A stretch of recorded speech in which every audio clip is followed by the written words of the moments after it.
Hi, guys.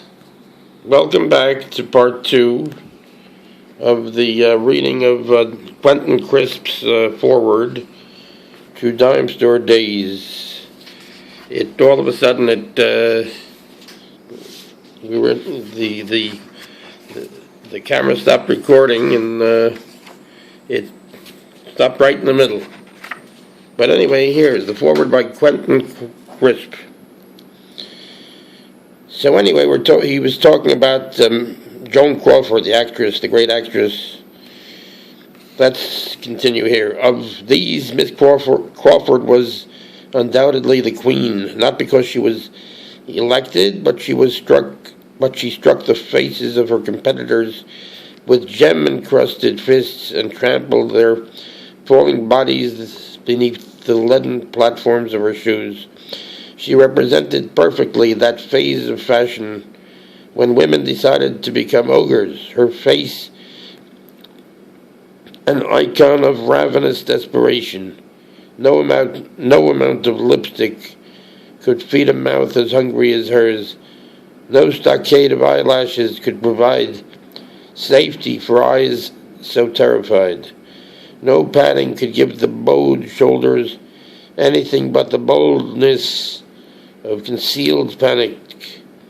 Those of us who were more or less alive at the time experienced this frantic way of life without a qualm. It is only now, through this strange book, that we look back in amazement at a situation too grim for humor, too shrill for pathos. That's the foreword by Quentin Crisp. Here, this is Quentin Crisp right here, right over here. And Alita Luce. Here's Lester Glasner. And Brownie Harris, he's the photographer that photographed the collection of Lester Glasner. Here we have another picture. Joan Crawford Tells It All in a Look magazine, September 1939. Here's Joan Crawford. So anyway, we have does happen to have a section devoted to Joan Crawford in the book.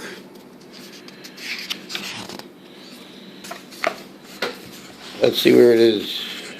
The Avenging Angel. Oh, Joan Crawford, page 64. The Avenging Angel. The Avenging Angel. Yes. I've got a sore throat today. So let's see. Page 64. Page 64.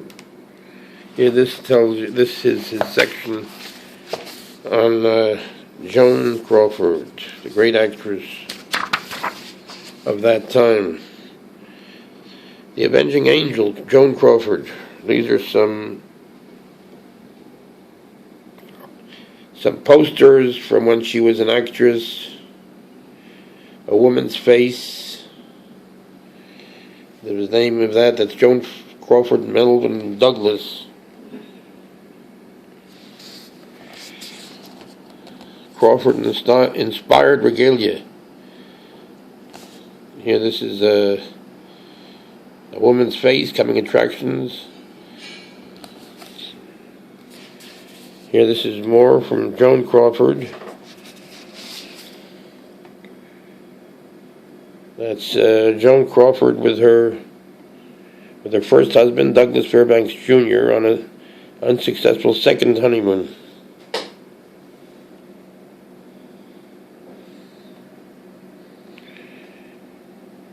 Here, we can read this if you'd like to.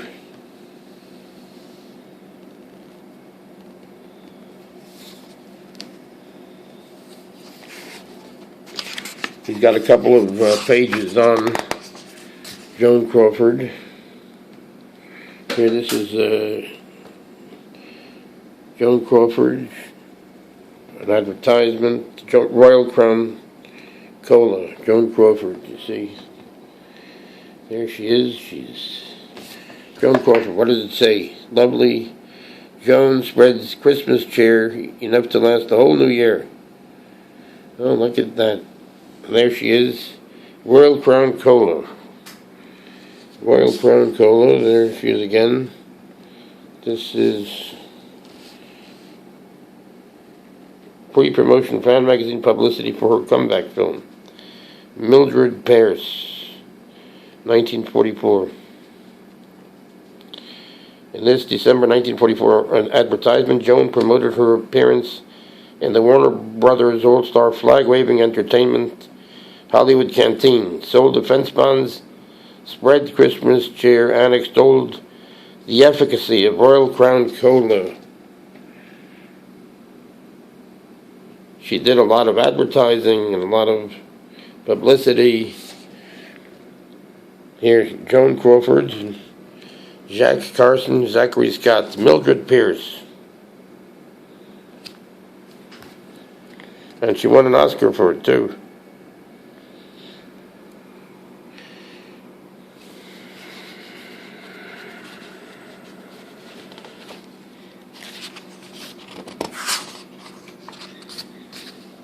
Oh, here she is with her children. That's Joan and her daughter, Christina, whom she adopted in May 1940. Publicity photo.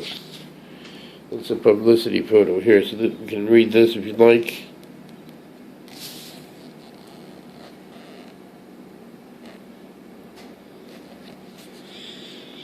So that's Joan Crawford. Here we have all that down. So Lester Glasner must have really loved to go to the dime stores in those days. To go to the Woolworths that were around and go and pick up all of these souvenirs. To go and pick up all the souvenirs. And then he became a big collector, a very big collector, and they made this book. He had, who's this actress? That's Betty Grable.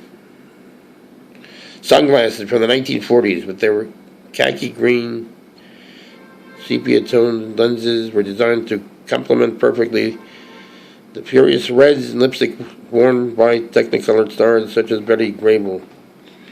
Oh, so these are the highlighting the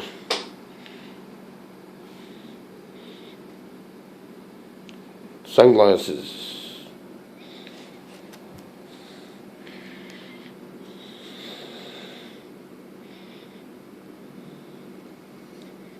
So the Andrews sisters, what's the name of this movie? Her Lucky Nights. These are the three little sisters, the Andrews sisters. So anyway, he must have gone all the time.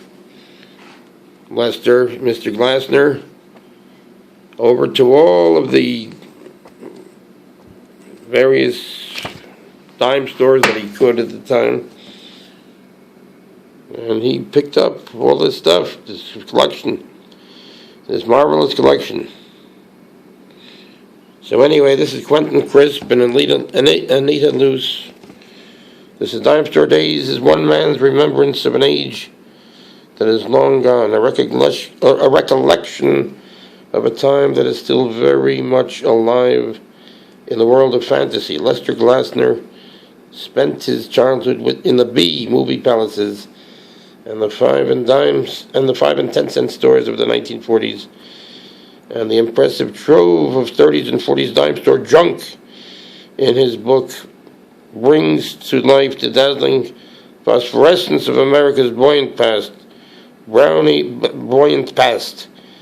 Harris's photographs of these eye-boggling rhinestone Cupidile fantasies, Disney toys, Carmen Miranda paper cutouts, celluloid jewelry, wartime souvenirs, depression glass, and every conceivable sort of Hollywood kitsch.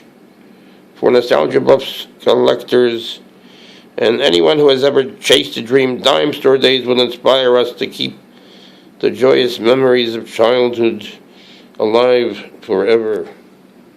So here we have Quentin Crisp, the one that did that rather interesting forwards introduction before.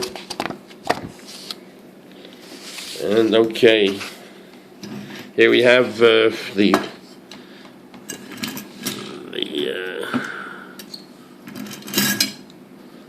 couple of the Greyhound buses. And yeah. All right. Thanks for watching again, guys. Take care. Take care of yourselves. Be well.